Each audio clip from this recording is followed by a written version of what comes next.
आज हम फिर से एक इनकम टैक्स का ही एक नया टॉपिक चालू कर रहे हैं, इनकम फ्रॉम हाउस प्रॉपर्टी। देखिए, हमने आपको बताया था जब शुरुआत में हम इनकम टैक्स आपको पढ़ा रहे थे कि कोई भी इंडिविजुअल 5 सोर्सों से रुपये कमाता है।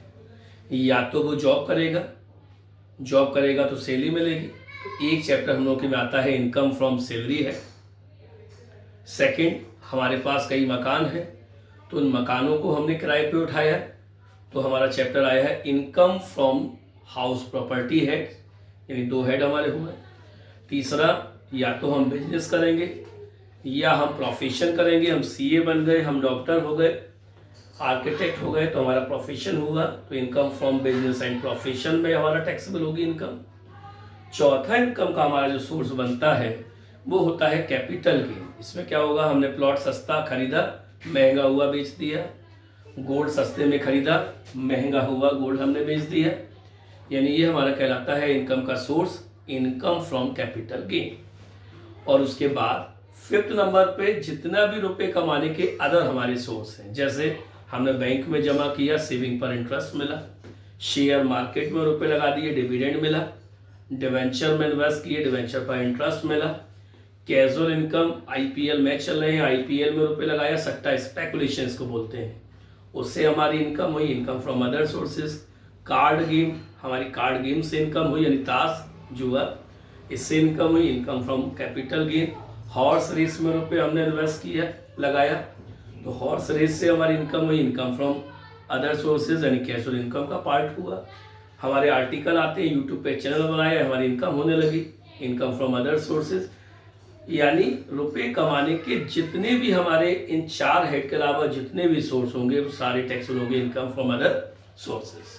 तो अब बात आती है उनमें से एक पहला टॉपिक सैलरी हेड। हमने अभी स्टार्ट नहीं किया क्योंकि सैलरी हेड हमारा बहुत बड़ा चैप्टर है और हमारे अभी बीकॉम के स्टूडेंटों के लिए, इसलिए पहले हम छोटे छोटे चैप्टर को पहले हम जो है पढ़ाना चाह रहे हैं। ठीक है, तो समझना। अनुराग, इधर देखिए आप। तो सबसे पहले नंबर पे जो हमारा चैप्टर है वो हम चालू कर रहे हैं इनकम फ्रॉम हाउस प्रॉपर्टी। हमारे पास कई मकान हैं और उन मकानों को हमने किराए पे उठाया है। अब जब मकान हम किराए पे उठाते हैं तो बात आती है कि क्या एक ही मकान है उसी को हम किराए पे उठा देंगे? नहीं, आप समझिएगा इस पॉइंट को।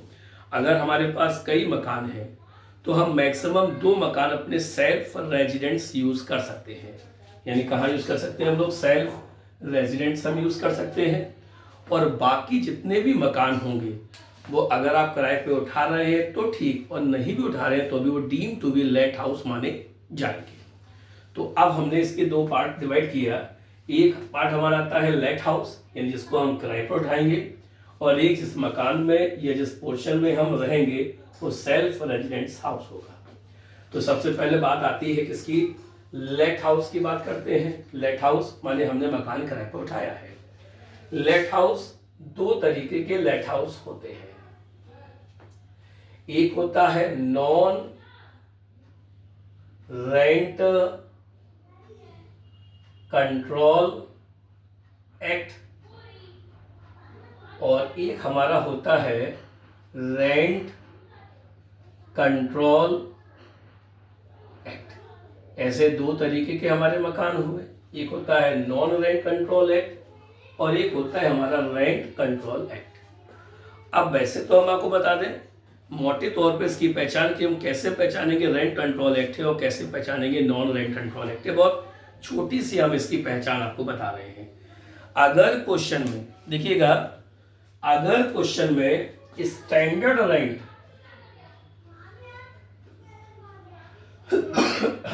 स्टैंडर्ड रेंट अगर क्वेश्चन में दिया हुआ है, स्टैंडर्ड रेंट अगर क्वेश्चन में गिवन है तो समझ लीजिएगा कि ये हमारा रेंट कंट्रोल एक्ट में आएगा। और अगर स्टैंडर्ड रेंट नहीं दिया हुआ है तो ये हमारा नॉन रेंट कंट्रोल एक्ट में आएगा। अब आप कह सकते हैं कि ये इससे क्या इफेक्ट पड़ेगा, तो आप देखिएगा हमें इनकम टैक्स में हम इसकी इनकम को कैलकुलेट कर रहे हैं। कैसे इसकी इनकम कैलकुलेट करेंगे? देखिएगा, अगर ये नॉन रेंट कंट्रोल आता है तो उस कंडीशन में हमारी कॉलोनी इटावे में कटरा शेवा कली हमारी कॉलोनी है, तो हमारी कॉलोनी का म्युनिसिपल वैल्यूएशन के अकॉर्डिंग एनुअल किराया कितना होना चाहिए? नगर पालिका के अनुसार हमारी लोकेलिटी में कितना किराया नगर पालिका के अकॉर्डिंग होना चाहिए? तो municipal value of house property.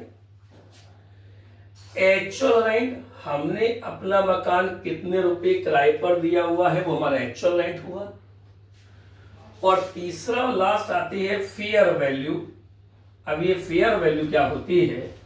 ये पोर्शन में जिसमें हम ट्यूशन पढ़ा रहे हैं, ये हमने 5,000 रुपये महीने पर ये मकान किराए पर लिया है। सेम इतनी ही लंबाई चौड़ाई का एक कमरा हमारा और है, अगर ये 5,000 में है तो फेयर का मतलब ये हुआ कि उस मकान की भी वैल्यू कम से कम इतनी होनी चाहिए, यानी उस लोकेलिटी में उस लंबाई चौड़ाई के मकान की वैल्यू कितनी चल रही है, फेयर। तो फेयर वैल्यू भी अगर गिवन है तो एक्चुअल रेंट, फेयर रेंट या फेयर वैल्यू और म्युनिसिपल वैल्यू, इन तीन वैल्यू में एक चीज और, हमेशा आप इसमें एनुअल ही यूज करेंगे, एनुअली। सब चीज साल का, म्युनिसिपल वैल्यू भी साल का, एक्चुअल रेंट भी साल का और फेयर रेंट भी हमने साल का रखा। अब इन तीनों में विच एवर इज हाई, इन तीनों में जो हमारा हाई है, मान लो सपोज इसकी वैल्यू हमारी 1,00,000 रुपए है, एक्चुअल रेंट हमारा जो है 1,20,000 रुपए है, और फेयर वैल्यू भी या फेयर रेंट भी हमारा कितना है, 1,20,000, विच एवर इज हाई। तो विच एवर इज हाई हमारी निकल के आ गई GAV 1,20,000 हमारी GAV आई। ये first GAV means gross, A for annual, B for value. ये जो निकल के आती है ये हमारी कहलाती है GAV ग्रॉस एनुअल वैल्यू।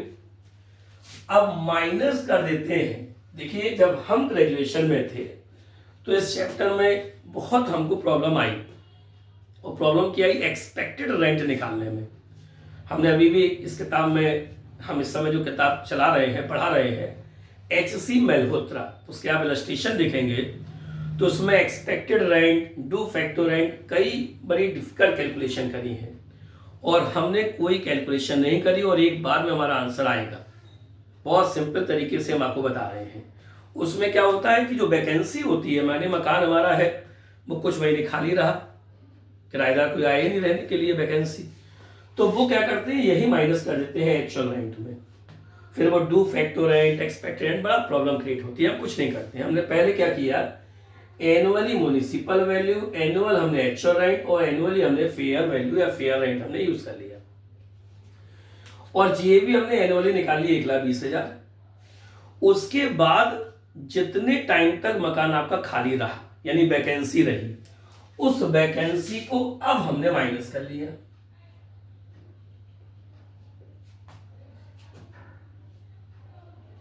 उतने टाइम की वैकेंसी हमने, अब मान लो हमारी वैकेंसी जो है 2 महीने की है, सपोज 2 महीने की वैकेंसी है, मान लेते हैं 2 महीने की वैकेंसी है, तो हमारा एनुअली रेंट कितना है, 1,20,000, यानी हम बोले 10,000 रुपये महीने, तो 2 महीने में कितना हो जाएगा हमारा 20,000। तो ये जो अब हमारा आया है 1,00,000 रुपये, अगर आप अपने आंसर को मैच करेंगे, GAV किताब से मैच करेंगे, तो GAV का आंसर ये दिया होगा 1,00,000 रुपये। और अगर हम एक्चुअल रेंट यहां पर ही वैकेंसी माइनस कर देते तो आप विश्वास मानिए बहुत कठिन ये क्वेश्चन हो जाता। फिर एक्सपेक्टेड रेंट इससे हाई, इससे लेस, बड़ा दिक्कत आती है। इसलिए ट्रिक बहुत अच्छी है कि एनुअल वैल्यू सब रख लेंगे आप, साल का, ईयरली, और उसके बाद वैकेंसी जितने मंथ की होगी उसको माइनस कर देंगे, तब ये जो हमारी GAV आएगी यही हमारी GAV आंसर में दी होगी। अब GAV आ गई। अब क्या क्या माइनस होता है, माइनस होता है म्युनिसिपल टैक्स, लेकिन शर्त है कि पेड बाई ऑनर होना चाहिए। म्युनिसिपल टैक्स कौन पे करे, पेड बाई ऑनर। अगर म्युनिसिपल टैक्स का पेमेंट ऑनर ने नहीं किया, किराएदार ने किया, जब हमारा किराएदार आ रहा था, एग्रीमेंट हुआ कि साहब आधा म्युनिसिपल टैक्स आप देना, आधा हम देंगे, तो जितना पेमेंट मकान मालिक करेगा केवल वही म्युनिसिपल टैक्स माइनस किया जाएगा, पेड बाई ऑनर। और एक चीज और, ये पेड बेसिस पर ही माइनस होगा। याद रखिएगा ये पेड बेसिस पर ही माइनस होगा, यानी पेमेंट हुआ होगा तभी माइनस होगा। केवल ड्यू हुआ है, यानी ड्यू तो हो गया लेकिन हमने अभी नगर पालिका को पेमेंट ही नहीं किया इसका, तो फिर वो माइनस नहीं होगा। एक म्युनिसिपल टैक्स माइनस होता है, दूसरा अनरियलाइज्ड रेंट। अनरियलाइज्ड रेंट को हम बोल सकते हैं बैड डेट्स। क्या बोल सकते हैं? Bad debts. अनरियलाइज्ड रेंट, और अनरियलाइज्ड रेंट के बाद हम माइनस करते हैं क्या? Bad debts. अनराइज्ड को हम बैड डेट्स बोलते हैं। अनराइज्ड माने जो रेंट उस करेंट ईयर में हमारा रिसीव नहीं हुआ, रिकवर नहीं हुआ, यानी किराएदार लेके चला गया, डूब गया। करेंट ईयर का याद रखना, उसी ईयर का। पिछले सालों का डूबा तो उसको माइनस नहीं करेंगे, करेंट ईयर में जो अनरियलाइज्ड हुआ है केवल उसी को माइनस किया जाएगा। कोई पिछले सालों का डूबा हुआ है या कोई पिछले सालों का डूबा हुआ रुपए मिल गया है तो उसका अलग ट्रीटमेंट है। इस लेक्चर के बाद उसको भी हम आपको समझाएंगे। तो हमने क्या क्या माइनस किया? वैकेंसी माइनस करी, म्युनिसिपल टैक्स पेड बेसिस पे और पेड बाय ऑनर होगा तब माइनस होगा, और अनरियलाइज्ड रेंट। और चौथा और लास्ट जो हमारा बचा हुआ है, जो माइनस हमारा होना है, ये सबसे ज्यादा इंपॉर्टेंट है क्योंकि बहुत गलती कराता है ये। Under agreement expenses. और ये एग्रीमेंट किसके बीच में होना चाहिए? मकान मालिक और किराएदार के बीच में। अब मैं थोड़ा इसको समझिए, यही टॉपिक है जो शायद चैप्टर में ज्यादातर बच्चा यही गलत कराता है। क्वेश्चन में बहुत खर्चे दिए होंगे, लिखा होगा मकान मालिक ने किराया वसूल करने के लिए एक कर्मचारी रखा, उसको 10,000 सैलरी देनी पड़ती है। घर में एक वॉचमैन रख लिया, एक हमने फायर इंश्योरेंस घर का करा लिया, एक गार्डनर रख लिया, एक खाना बनाने वाला रख लिया। तो हमारा घर है, कुछ भी रखिए, हमें उससे कोई खर्चों से मतलब नहीं है। खर्चे केवल माइनस होंगे कौन से वाले?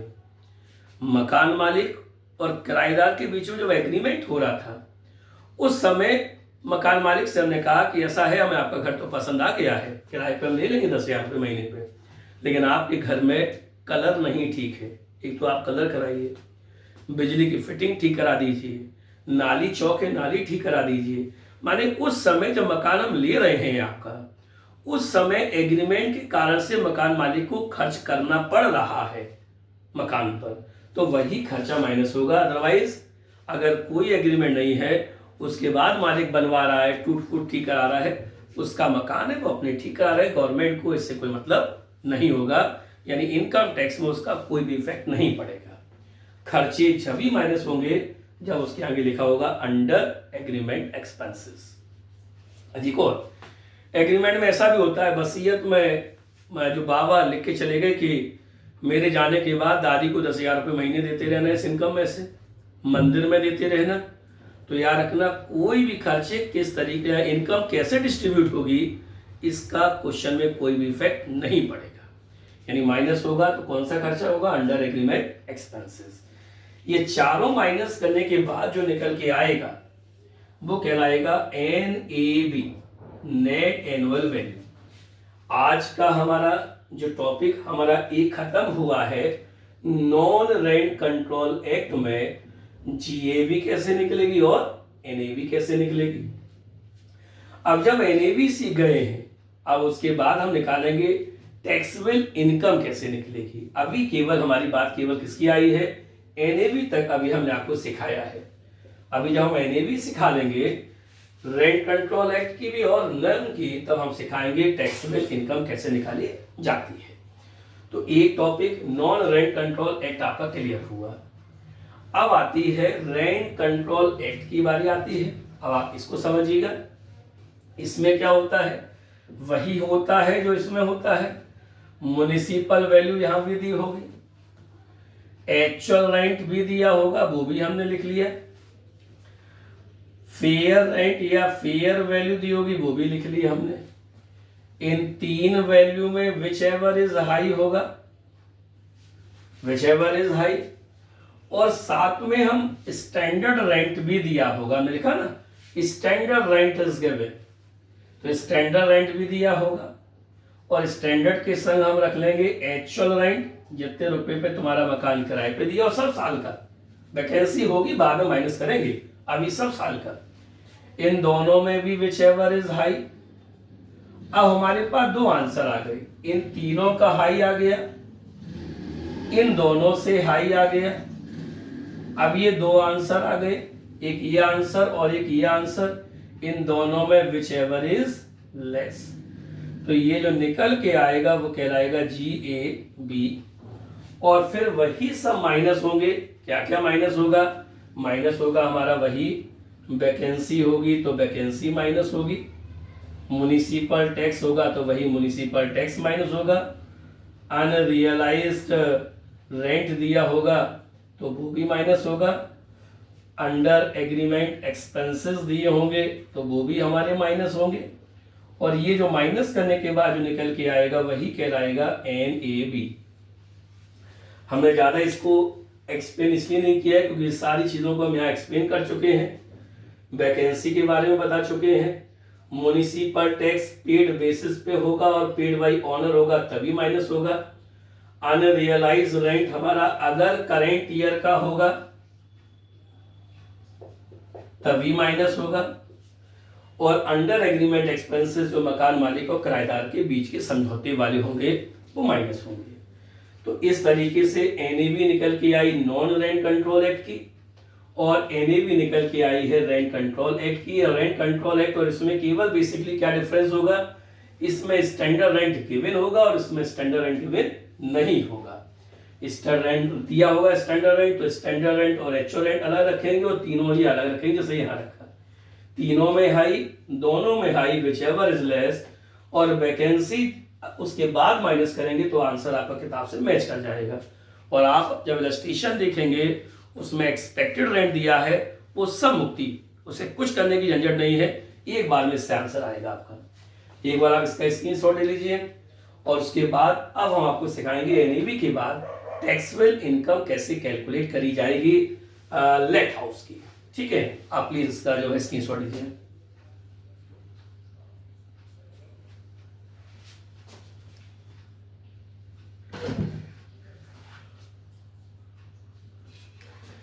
अच्छा, स्क्रीनशॉट आपने ले लिया है, तो अब जो है हम चालू कर रहे हैं इसकी टैक्सेबल इनकम कैसे कैलकुलेट होगी। देखिएगा, अब टैक्सेबल इनकम कैलकुलेट करने के लिए चाहे हमारा नॉन रेंट कंट्रोल एक्ट हो चाहे हमारा रेंट कंट्रोल एक्ट हो, दोनों का सिमिलर है इसलिए हम अलग अलग नहीं एक ही संग रख रहे हैं। जो हमारी NAV निकल के आई थी net annual value, N for net annual value लिख लीजिएगा, नेट एनुअल वैल्यू, इसमें से माइनस होता है सेक्शन 24A और सेक्शन 24B में, और क्या माइनस होता है सेक्शन 24A जो है वो हमारा स्टैट्यूटरी डिडक्शन होता है 30% ऑन NAV, यानी NAV जो निकल के आई है उसका 30% माइनस होता है, और दूसरे नंबर पे इंटरेस्ट ऑन लोन, जो आपने मकान बनवाने के लिए लोन लिया है उसके इंटरेस्ट को माइनस कर देते हैं, तब जो निकल के आती है ये कहलाती है हमारी taxable income from house property, from house property. Objective question के हिसाब से अगर हम बोले तो डिडक्शन कितने मिलते हैं हाउस प्रॉपर्टी में, तो आपका आंसर होगा ऑब्जेक्टिव, क्योंकि MCQ क्वेश्चन हमारे आएंगे बीकॉम में, तो ऑब्जेक्टिव क्वेश्चन बनेगा कि डिडक्शन कितने अलाउ होते हैं हाउस प्रॉपर्टी में, तो आपका आंसर होगा 2। सेक्शन 24A में ST का है और सेक्शन 24B में हमारा इंटरेस्ट ऑन लोन का है। इसके बाद ये एक टॉपिक मेरा खत्म होगा लेट हाउस। अब सेकंड टॉपिक हमारा चालू होगा सेल्फ रेजिडेंस हाउस। अच्छा, एक चीज और हम बताएंगे कि जो इंटरेस्ट ऑन लोन होता है केवल ड्यू बेसिस पर ही माइनस होता है, ये भी ऑब्जेक्टिव क्वेश्चन बन सकता है। म्युनिसिपल टैक्स पेड बेसिस पे, पेमेंट होगा तभी डिडक्शन मिलेगा म्युनिसिपल टैक्स का। लेकिन लोन का जो इंटरेस्ट होता है, अगर आपने पे नहीं भी किया है तब भी इसका डिडक्शन आपको मिल जाएगा, केवल ड्यू बेसिस पर। अब आता है सेल्फ रेजिडेंस हाउस, यानी वो मकान जिस मकान में हम रहते हैं, तो उसका क्या प्रोविजन है, उसमें जीएबी नहीं होती, सीधे सीधे नेट एनुअल वैल्यू एनएवी बराबर होती है 0, क्योंकि जब आप उस मकान में रहेंगे तो इनकम कहां से होगी, इसलिए एनएवी बराबर 0, और माइनस हो जाता है इंटरेस्ट ऑन लोन, यानी मकान बनवाने के लिए लोन लिया है उसका ब्याज। तो इस तरीके से इसका आंसर आता है नेगेटिव में। और उसका फायदा क्या होता है कि जब ये नेगेटिव में आया, सपोज ये आया, मान लो कि आपकी इनकम 80,000 आई और ये नेगेटिव में आया मान लो कि 70,000, तो इस तरीके से टोटल टैक्सेबल इनकम हमारी जो निकली हुई है फ्रॉम हाउस प्रॉपर्टी कितने की रह गई, 80,000 रुपए की इनकम में 70,000 रुपए का लोन का इंटरेस्ट माइनस कर देंगे तो नेट टैक्सेबल इनकम हमारी केवल कितनी रह गई, 10,000। तो इस तरीके से हम इनकम टैक्स को भी बचा लेंगे, क्योंकि लोन लेने का फायदा ये मिलेगा कि यहाँ भी डिडक्शन मिल जाएगा और लेट का पूरा माइनस में आ जाएगा, तो इनकम केवल 10,000 की बचेगी और टैक्स हमारा बहुत कम हो जाएगा। तो ये आज जो हमने अभी आपको सिखाया है वो केवल और केवल जीएबी के बारे में सिखाया, एनएबी के बारे में सिखाया, लेट के पोर्शन दो, एक रेंट कंट्रोल एक्ट और एक नॉन रेंट कंट्रोल एक्ट, और मोटी पहचान केवल इतनी बताई है कि स्टैंडर्ड रेंट दिया होगा तो रेंट कंट्रोल एक्ट, और स्टैंडर्ड रेंट नहीं दिया होगा तो जो हमारा कहलाएगा non rent control act. Self में एनएबी बराबर 0 होगी, कोई लोन लिया होगा तो इंटरेस्ट लोन माइनस करेंगे तो आंसर नेगेटिव में आ जाएगा। अब हम जो आपको सिखाएंगे नेक्स्ट वीडियो में, उसमें आपको हम बताएंगे अनरियलाइज्ड रेंट के बारे में और खास तौर पर इंटरेस्ट ऑन लोन के बारे में, क्योंकि इस चैप्टर में अगर कुछ है तो केवल और केवल इंटरेस्ट ऑन लोन की कैलकुलेशन है और इंटरेस्ट ऑन लोन का प्रोविजन है बस, और ये चैप्टर में कुछ भी नहीं है, आराम से आप सॉल्व कर सकते हैं। हमने आपको नॉलेज दे दी, न्यूमेरिकल आप सॉल्व करिएगा, और कोई डाउट होगा तो आप प्लीज़ कमेंट बॉक्स में बताइएगा, हम उसके डाउट को क्लियर करेंगे। हमारे चैनल को ज़्यादा से ज़्यादा सब्सक्राइब करें ताकि हमें बनाने में हमको भी मोटिवेशन मिले, शेयर करें, और हम आगे भी यूं ही वीडियो बनाते रहेंगे। तबीयत खराब है फिर भी हमने आज आपके लिए वीडियो बनाया और बीच में इसीलिए हमारा गैप हुआ।